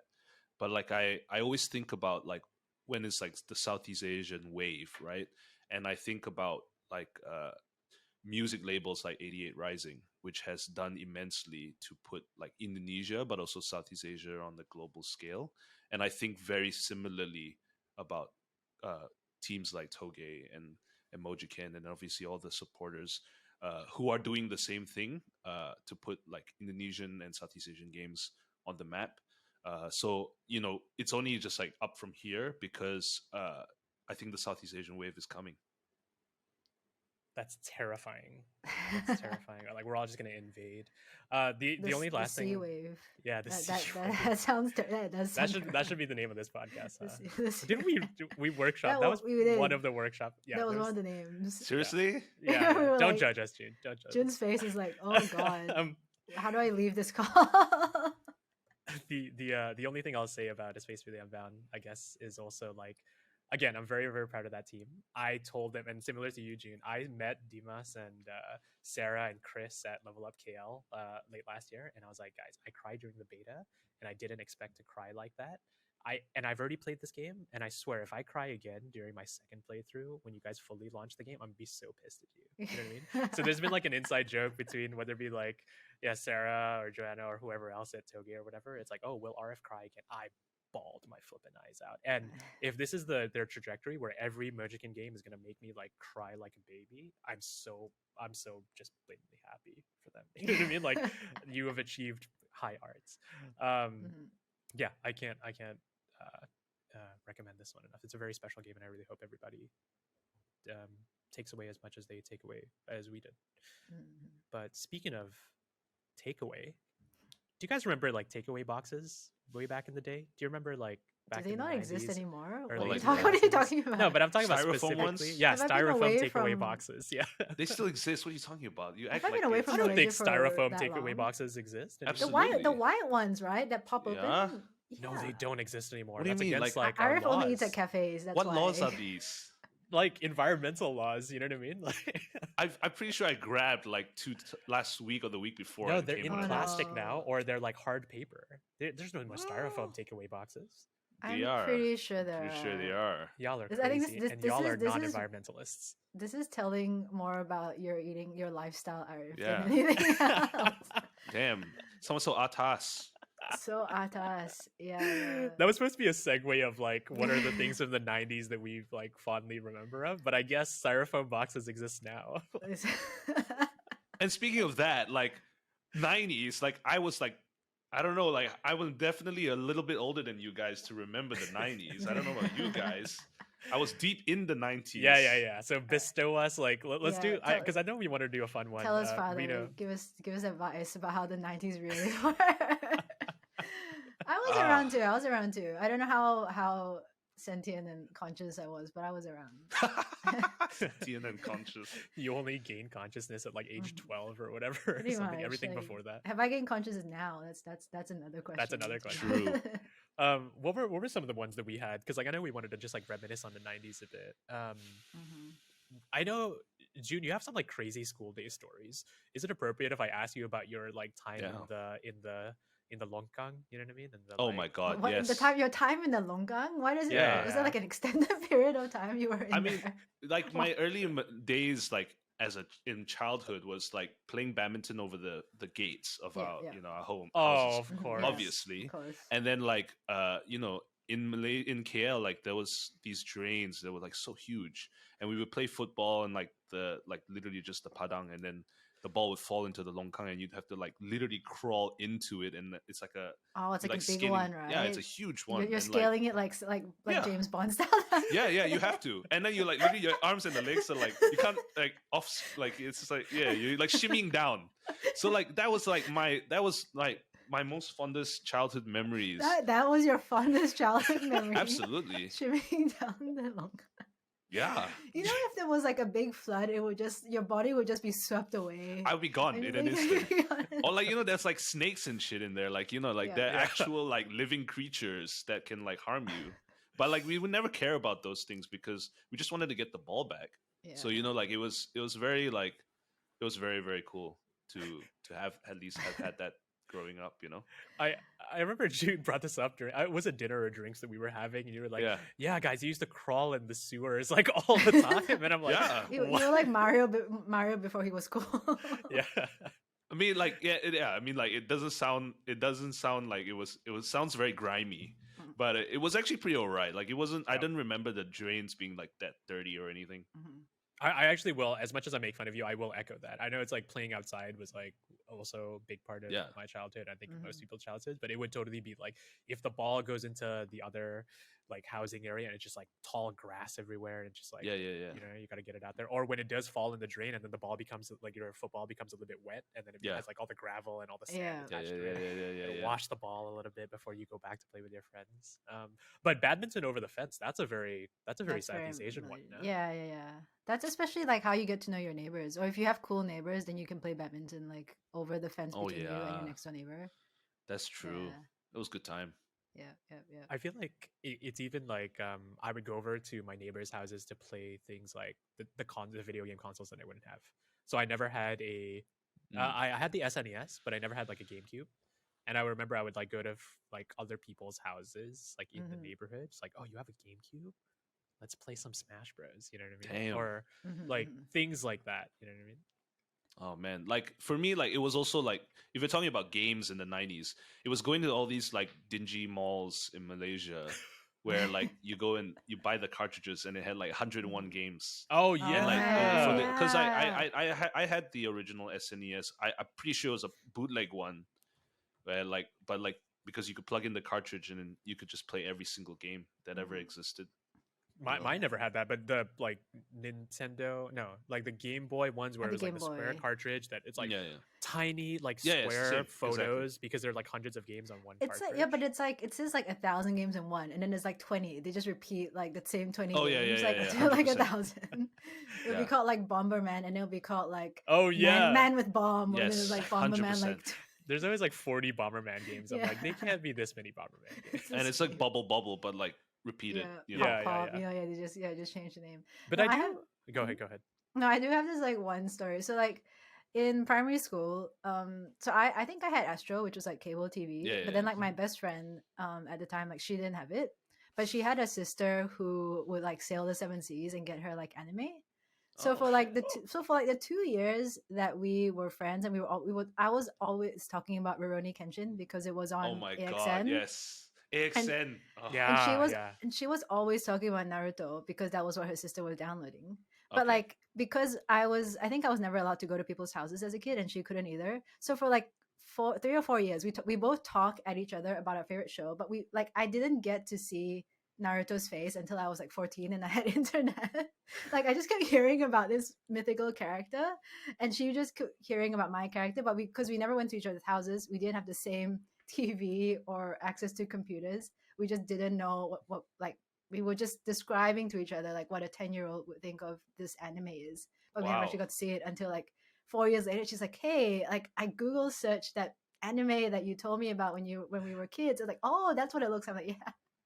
So what did your expectation of Naruto change when you finally saw Naruto for the first time? Oh, it was more like she was a big fan of Kakashi, and she kept telling me Kakashi would kick Kenshin's ass, like because I was like, look, he can do like the samurai, like I don't know whatever move he does, I can't remember now. And she's like, oh no, but Kakashi has like the Sharingan, so he can like copy his move 1 second faster than Kenshin, and therefore like he would beat him. And it's like one day I will see this guy's face and see. That's like back in the day before technology was so rampant, right? You don't have smartphones. It's like describe the show that you're watching right now. Like you can't send photos, you can't send links. God. Wait, Naruto's that old? Naruto's pretty old. Naruto's pretty old. Naruto's a dad now, right? I mean, yeah, but I mean, like, it's not like his timeline mirrors our timeline. You know what I mean? Like, no, yeah, it's definitely like early 2000s. It's not 90s, but it's not 90s, yeah. Because like when was? Kenshin. Because this is my first anime. This is completely unplanned. I just happened to. Arief flexing his collection again. No, this is just like I just happened to be drying this because I just did laundry. But like Cardcaptor Sakura is like what am I? Oh yeah, Cardcaptor is amazing. That's the one you stole from your sister, isn't it? My sister gave it to me. Thank you very much. Yeah, but I like Cardcaptor and like what Sailor Moon is like fairy tale magical girl esque. Yeah, it's magical like Tokyo. It's like that to me that was like a bit more 90s, early 2000s as well. So that was great. Around the same time. That aesthetic, it's like kind of grainy anime. It's like and it's also like Clamp and stuff like that. Yeah, definitely. Why are you laughing? No. I love this conversation. I'm just scared to say stuff, and you'll be like, "Dude, that was 2004." You dumb. You know like, nah, I'm not gonna. Paddle Pop ice cream has to have been around. Like Paddle Pop, yeah, Paddle Pop. Oh my god. Like, okay, if we're talking about like ice cream, like one of my fondest memories growing up in Malaysia is you get on the school bus, and sometimes they have a bucket of that shaved ice, like colored ice. Selling on the bus. On the bus? Yes. How does it hold its composure? It's hot as hell. No, so like it's a bucket just filled with ice, and then they've got like these tubes of like the tubes of the tubes. Yeah. I know those. Yeah, those are good. And but like I just spend money on that shit, and that's how I became a hyperactive kid. That bus driver was hustling. He was, because he knew what the kids would want after school ended. It's just syrup, isn't it? It's just like ice. Yeah. It's like for, I guess like non-Southeast Asians who are so lost in this. It's like, how would you describe their like sausage packets? Yeah, sausage links. But instead of sausage links of like water, like it's just flavored water. Yeah, flavored that's frozen water. Yeah. Oh God, those are so good. I don't remember the last time I've seen those. I don't think they exist anymore. You know, funny segue. There's actually a funny reference in a Malaysian game, a Southeast Asian game, like called Once Again, which is by a Malaysian developer. It's all about nostalgia as well, and it's like the character time travels back to when they were a child. And I saw that little ice cream. I was like, I knew. It's like that's the perfect nostalgia ice cream. You know, I feel like you can get a Paddle Pop, but like the Paddle Pop, of course. Paddle Pop Rainbow, right? Yes, Paddle Pop Rainbow. Specifically Paddle Pop Rainbow. Yeah. What a great ice cream. Is it, my God. Do they still have Cornettos, right? Do you guys have? Have Cornettos? Cornettos was around, but like you know, Paddle Pop was like less expensive. Like Mat Cool, you know what I mean? Oh my God, Mat Cool, Kawanku. That was a jingle. What just possessed you? Dude? That is the jingle. You can't just say Mat Cool. It's Mat Cool, Kawanku. Okay, I don't know the Mat Cool one. Yeah, mine was like Paddle Pop. Yeah. Paddle Pop, super yummy. Oh, is it super yummy? I never know the lyrics, but it's like it's super yummy. Yeah. I don't know. Mine was Cocoa Crunch. What's a Cocoa Crunch jingle? I'm actually is that one? Yeah. Who is selling Cocoa Crunch out of? No, you're right. Maybe there isn't. Maybe there isn't. No, because like you would always do like cereal at school, so there'd be the ice cream stand, and then there'd be like the small cereal packets that you could get. What cereal? I went to a different. This is the divide between Arief and I. Okay, like you know the kind of school I went to would be like when it's raining, we're like fuck, like damn guys, like it's raining today. It means we will not have the fans working tomorrow because the rain has leaked into the roof of our classroom and the lights and the fan do not work. That's exactly You like know mine. what that means when you're wearing like baju kurung and long sleeve shirts and a tie, and it's like Malaysian weather and the fans are not working. Yeah, I don't know what your experience was, man. I'll humanize myself. I'll do another story. I'll try to find the same. So back in the day, and this is like pretty messed up. Now that now like all things considered, it was pretty messed up back in the day. But we used to get like punished by the rulers. Did you guys ever get hit by rulers in school? Yeah. Dude, I was punished all the time. All the time. I was rotan in front of class every single day. And look at you now. You know what I mean? Yeah. I know. Like I was. By the way, I was a very bad student. Like I was definitely not one of the good ones. What were you? Because I have my thing that I was like punished by. But please, what were please, your please. means? I want to hear yours first. What were your means? No, Because you said rotan. Like I don't think I've ever got rotan in school. That was like I was rotan in front of class. I was rotan in front of like the assembly hall, like in front of the whole school. Okay, yeah, I didn't go there. I think I didn't go there. But I was a very bad they kid. call a school assembly. June is the first thing on the agenda, and then just June with the rotan. Dude, like I What was did you do? Traumatizing, dude. Yeah, what did you do? I can't remember all of the things I did now, but like I definitely like got up to some like weird shenanigans. I'm pretty sure I put a rock up a teacher's car once. A rock on top like of his car? like the exhaust pipe. Oh my! Oh, yeah, that's messed up, dude. I think he could have died. The car could have exploded. But I mean, like I got up to some like really bad shit. Yeah. Like I mean, like now like, it's like it was almost like bordering like juvenile delinquency. Yeah, but it wasn't yet. It wasn't yet. It wasn't back in the 90s. Yeah. the one that I did is like we never got rotan itself. And for like people that don't know, rotan is like what those wooden. It's like a. It's like a thin. It's a very pliable wooden thin whippy. wooden thing. It's got like a whippy like not consistency, but it doesn't just hit it like flicks onto you because it's so thin. It's like sharp. Yeah, Small. It's I think it's rattan. I think rattan comes from the rattan, which is the tree that it comes from. Yes. Yeah. So we never had those in school. But obviously I'm familiar. But the one in school was I remember I got in trouble so much because I didn't do my homework that I was called to the not just the principal, the headmaster's office. Nice. Yeah. And I remember it was like a video game final boss where the principal of the school would have the rulers, like those like, not meter long, but the ones that you can hold in your hand. You would like put your hand in front and you get slapped by it. But I remember I was like, all right, I'm so used to that. Just give me the slap on the hand. Oh right? my god. And then the headmaster came about and it's like a flipping movie. His back was turned to me and he was assembling this like this weapon basically. And it was essentially two wooden rulers stacked in between, like in between that was sandwiched was a metal ruler. And it was taped together. So I got hit by that's wooden sick. Metal ruler. Wait, and it was like that sounds like abuse. Yeah, it's like he's like I can't hit the child with metal, so I'll just hide it between two wooden rulers. And I thought it was so funny because in that moment I was obviously having fun and I was finding jest, even though I was like really scared. But I was like, this is pretty messed up. No, I was like, they upped the boss level for the headmaster. His weapon is different. You know? That sounds pretty fucked up. Okay. Yeah, no, it definitely is. Now looking back at it, it definitely is. But hey, early 2000s, late 90s, you know what I mean? What you gonna do? Southeast Asia, what you gonna do? I mean, like, I think my most messed up story, which is like not something that actually involved me, but like my classroom got burnt down by arsonists. Was it June? What the hell? Like, I don't even know how the word spread because back then it's like this is like pre-Facebook or whatever, right? So, some kids might have handphones, some might not. But I just knew that by the time we all arrived at school, everyone in our class knew like our classroom was gone. And we all walked there. And it was just like it's like because it's a long row of classrooms in like a block, but it's only single story where my classroom was. And it was just like every classroom was fine. And the one in the middle, which was ours, just like it just was like completely destroyed. Oh my god! Like wooden stuff, like wooden crazy. Things were sticking out, and then like the teachers were like, "All right, we'll move you over there." It's like, okay, like that's it. Should we tell our parents? Is the police coming? Is it just gonna be like this? And they never found out. As far as I know, like no one knew what happened. Science experiment gone wrong. The conversation got burned down, if you will. No, that one didn't work as well. No.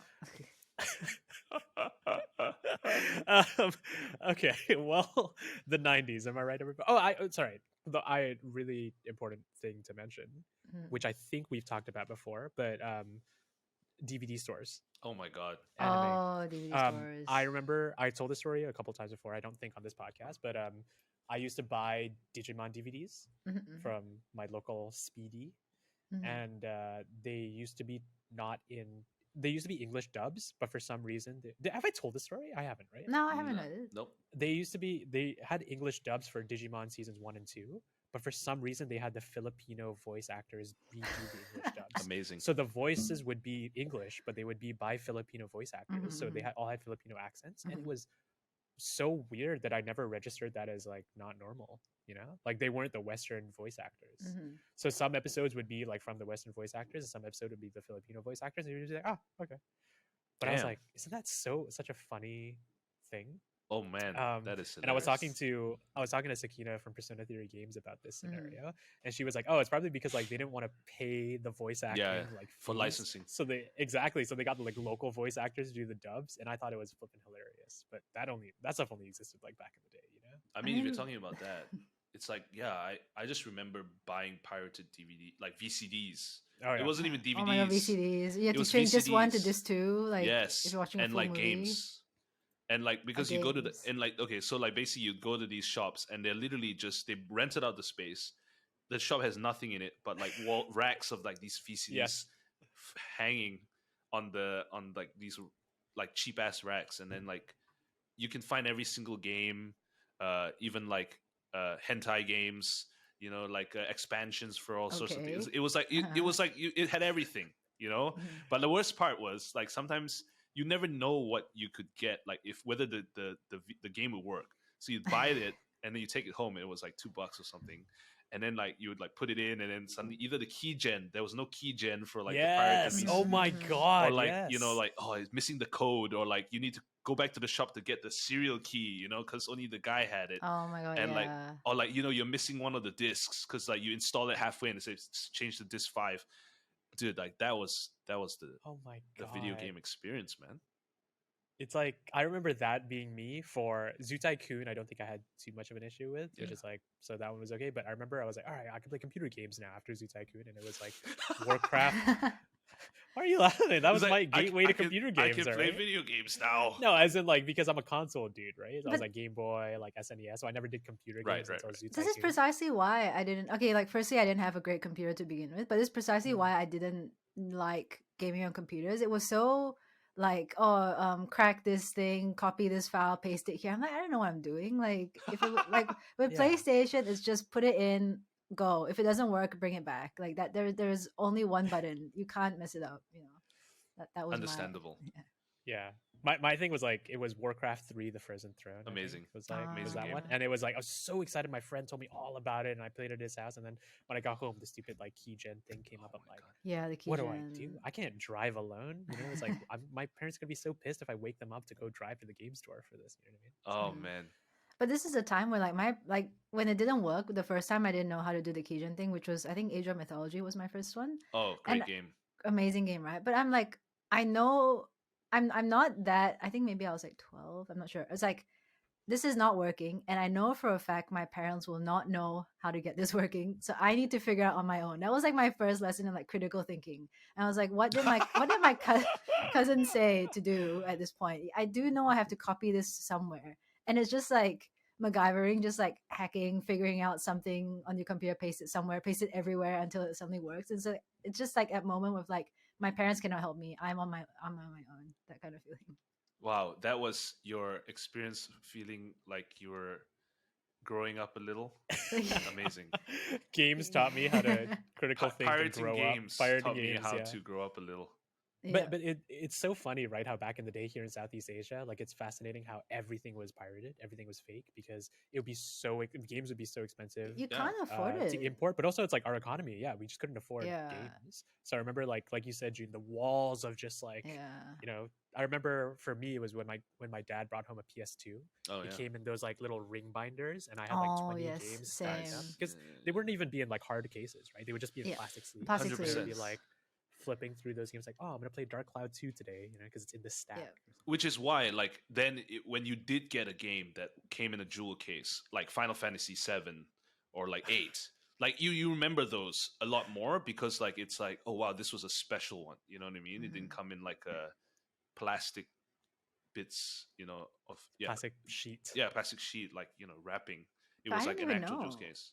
I didn't know like that it was like not real. Not real? I mean, like I think part of me kind of knew, but also part of me was like, because it did a funny. I think it did a funny thing to a lot of us in this region because they were so cheap to buy pirated games. I do not have like a completionist mindset because as soon as I get bored, I have like 20 Totally. more in the back that I can play. Like I can play like 24/7 because I have so many different games. Whereas if you're like living in the US and your parents buy you a game for Christmas, that's your game for the rest of the year. So True. it was very different.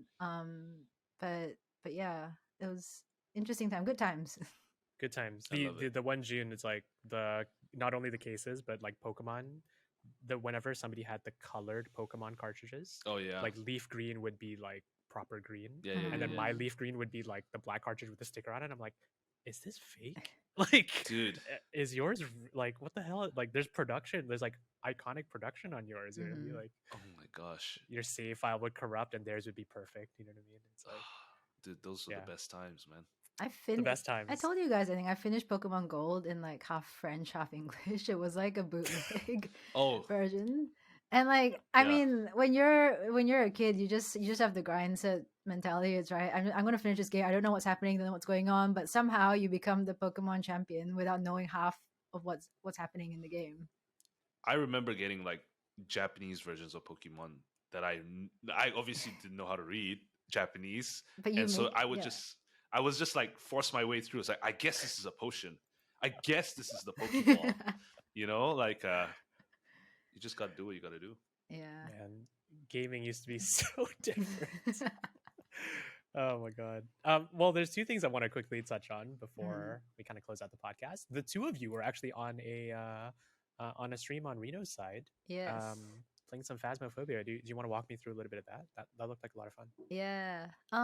So I think what happened was sometime towards the end of last year, Jun and I have like a mutual on Twitter. Her name is Chantal. So she's part of the team that's building darkwebSTREAMER, which is like a horror stream simulation game coming out of Australia.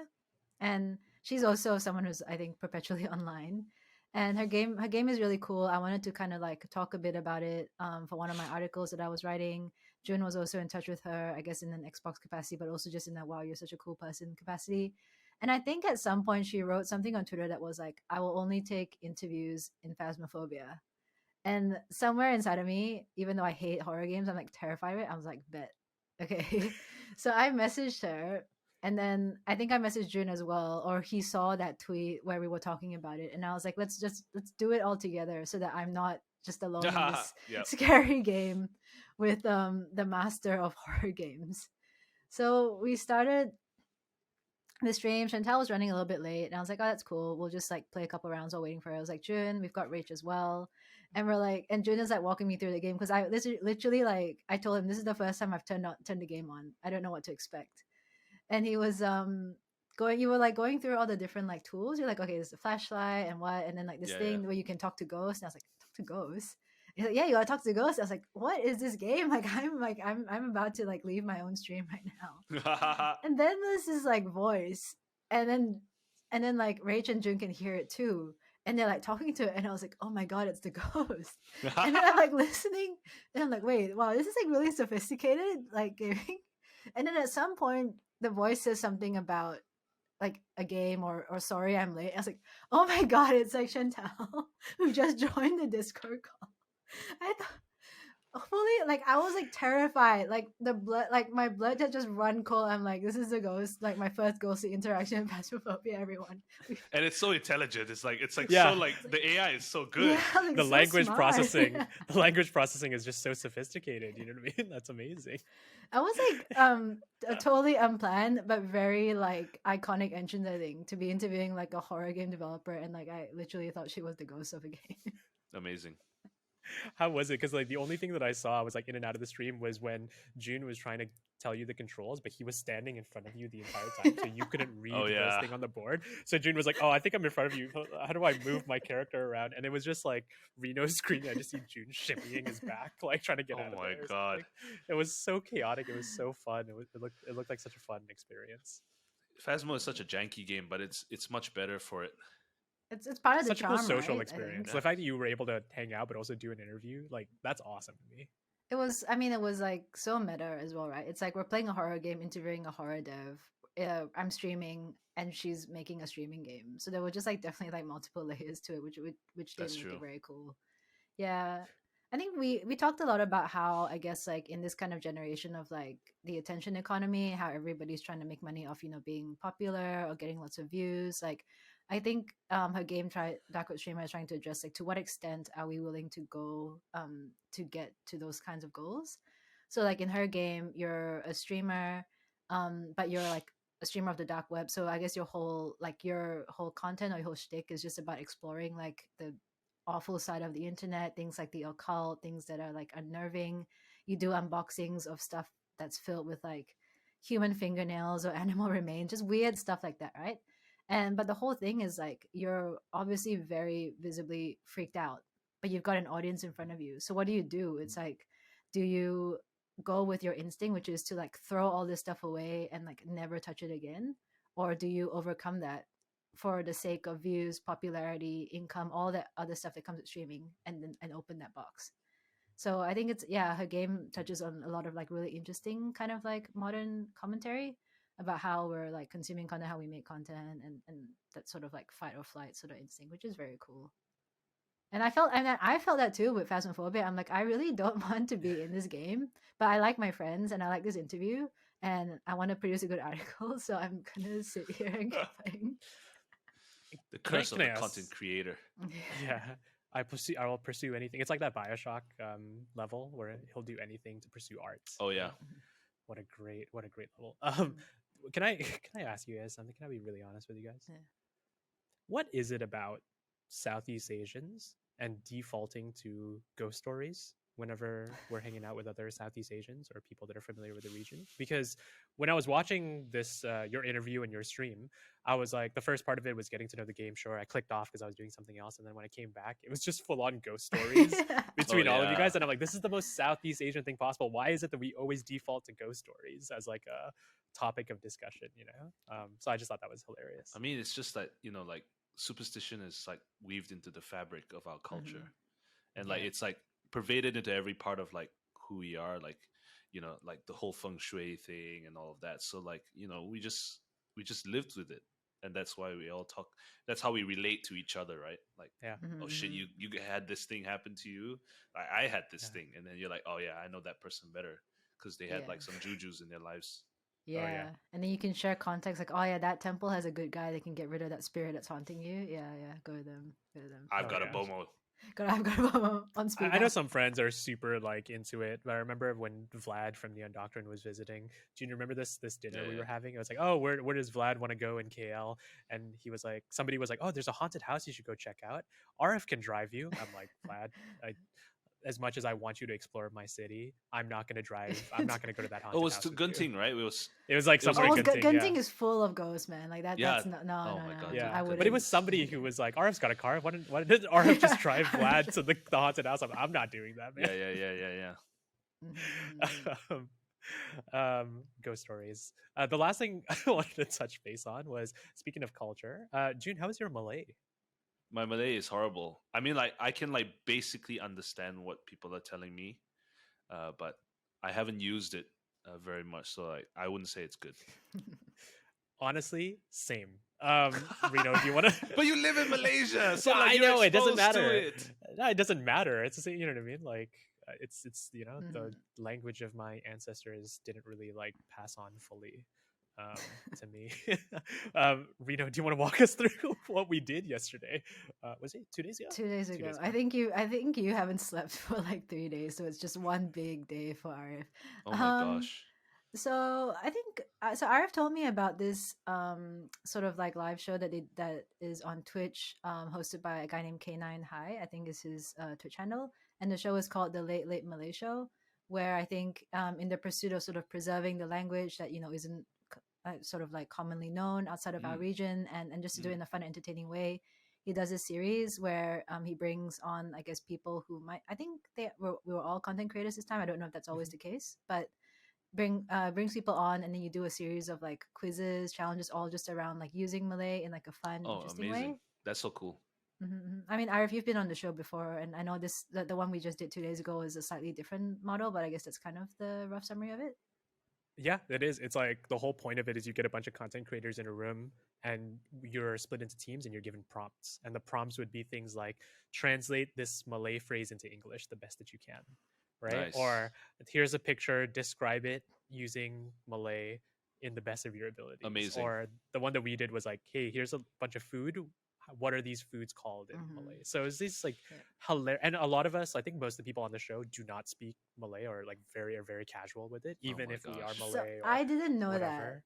that. Yeah, I didn't know that this was a show for people who didn't speak Malay, because really? I'm not saying I'm very good, but I do speak. You are. I do speak Malay. I'm the worst amongst my friends. So when I told my friends I was going on this show, they were all kind of like, "Oh, like, are you sure? Like, okay, like, this is gonna be funny." And then like before the show, I'm like in the shower, like practicing my like a full on like speech in Malay. Oh my god, are you serious? Yeah, I'm like going through. High achiever. What a try hard. You oh know my what I mean? god. And then I mean, like I get on the show, and then I mean, everyone is having a good time, and I feel like the worse your Malay is, the funnier it is. So maybe I'm at a disadvantage, I think, because I actually studied Malay. I don't know, like a lot of I think besides Arief and I, everyone else was Singaporean as well. So I think Malay is not as widely spoken in Singapore. But it was just really, really funny to kind of go through these questions. And the food one was interesting, I think, because it's like, I think that's the section everyone did the best at. It's like we don't speak the language, but we know the Southeast food. Asian. Yeah, it's the easiest. Like we know 4 different names for food. You know what I mean? Yeah. Like, of course we do. Yeah, it was really fun. And again, I think like on a larger note, it's so cool that they're able to do that. I know they've been on the Twitch front page a couple times as well. That's awesome. And like the whole thing is that like they bring on content creators to just do this game show. And it's such a cool, preservation of heritage, preservation of language thing. I know they're collaborating with a couple of institutions as well in Singapore to continue this initiative. But it's so funny and modern and new wave where you can have a game show that's pretty much something you would watch on TV, like on Twitch. You know what I mean? Like that is a television show on Twitch. But it's also so cool and so Southeast Asian. So like props to them for kind of building that like Southeast Asian narrative, not through games, right? But like, or video games rather, but through these kinds of like other mediums. Yeah. It's just so funny. So props to Panda and K9. I think they're doing a great job. I mean, my mom, I sent my mom a link thinking like, oh, she'll catch a bit and then go to bed, because it was pretty late. I think it was like 10 to midnight or something Malaysia time. And she actually texted me at like 12:30 Malaysia time and was like, that was so funny. I was like, what? Are you still awake? Like, did you watch the whole thing? She was like, yeah, it's addicting. I couldn't stop. I was like, wow. Does your mom watch your streams? Sometimes she does, but it's more like, I think if I don't respond to her message for a few hours, then she goes to see where I am, and I'm usually streaming if I'm not responding. That's so cute. That is pretty cute. She hasn't gamed though, so she doesn't know what's happening. When you're talking about Squall or oh my god, like I don't think she has seen my Al-Haytham pulling streams. She would be like, oh my god, there's a lot of money going away. Yeah. Oh, she did. Like, she knew I played this game called Genshin, right? And she didn't take an interest until that article came out, and she forwarded it on to me, and it was about that Singaporean girl who spent like 40K. Like on her dad's credit card. Yeah, and I think that's when my mom got a bit worried. She's like, hey, so this is that game you're playing, right? So how much are you financially stable? How much have you spent? I was like, no, nowhere in that realm, mom. Like, nothing. It's crazy. I refuse to acknowledge how much I've spent on Genshin. Well, that's the show for today, folks. Thanks for, or Pokemon Go, you know what I mean? Like these games, or Apex, these games just get you. Jun, thanks for joining us. I had the best time. Any parting words on the Xbox side, or your weird Longkang story side? Oh my god! Wanted to share with the audience? Not really. I just had the best time, guys. It was cool coming on, and just chatting and shooting the wind. So I'm looking forward to seeing how this turns out. Where can people find you, Jun, if they want to? Where are you on the internet? I think the best place to find me is Twitter, at Jun Gaming. Yep. We'll plug that. Perpetually online, right? Is that? I'm Always chronically on Twitter. online, which is a problem. No, seriously, please. I know we talked about it a lot, but I know Reno and I talk about June all the time. Like Oh. it's all the Yeah. time. Thanks, guys. On our daily calls. Like, I wonder how June's doing today. No, but seriously, man, you do such good work out there, and you're such a positive like impact and presence already in your short time with Xbox. Like so far, I don't think it's even that short at this point, right? It's been like It's almost a year now. Yeah, almost a year. But like since then, I just feel like there's so much more positive momentum in the industry. Mhm. Like you and a couple other people who have really made some impact over the past year. So just like, dude, keep props and keep hyping people up. You know, like Yeah. that's Professional That's all I hype can man. do. That's all my God-given talents is to hype others. and Reno, we can read your A Space for the Unbound review where? Yes, that's It's a good on point. Games Hub. I will pop the link down in the description below. And the Phasmo, the dark web streamer interview as well. That's also on Games Hub, and the VOD is up on my on YouTube as well, which I can link to. But I think the article does it better justice than just watching the VOD of me crying. I think the VOD is just like super troll. I love it. Yeah, every moment was just Jun being like, "You go in first. You go in first." You know. Yeah, like, we were just you're trying the to make host. Reno die every time. And it worked. I did die Yeah, you really did multiple die times. every single time we played. You were the first to die. It was the best. That's funny. Yeah. You gotta get Arief on Phasmo, then we'll see who dies first. Hey, I'm man. okay. Hey. I'm down. Okay. I'm down for that. Yeah, I'm alright. Thanks, everybody. Simulacra was my First that's and the last. farthest I'll go. Yeah, first and last. There's a lot of good Southeast Asia horror games coming out, man. Yeah, I know. I'm so excited, Jane. I'm so excited to play all these Southeast Asian horror games. I really am, but I'm also like, even the people who are doing Timeline, like from Thailand. Oh yes, they're also doing I think they're one of their 3 titles that are coming out is a horror game, and I'm like, I'm so happy for you. But short papers, like paper ghost stories as well. That's another horror game that's coming out. I'm Good game. amazed by the first. I'm so happy for you guys. I will see if I'll play that one. No, but thanks everybody for listening. This was a really fun episode of the 20M podcast. This was just a pleasure. Our first guest and a lot of nostalgic conversation, and also a lot of us crying over Space for the Unbound. So thanks, and we'll have more announcements on who's going to be joining us as some next guests in the coming weeks. Obviously, check out some of the clips that we're putting on our socials. You can find us at 20M Podcast on Twitter, Instagram, YouTube, TikTok. Instagram, and TikTok. Yes. And you can find all our social links at the bottom as well. Thanks. I kind of want to close out the episode saying that, like, is it, can we talk about the time you were looking at Genshin crotches again? No, no, we can't do that. No, that's not a good closing. I think once ending. is enough. Once is enough. Oh, no more Genshin crotches. All right. Thanks for joining us, folks. Bye.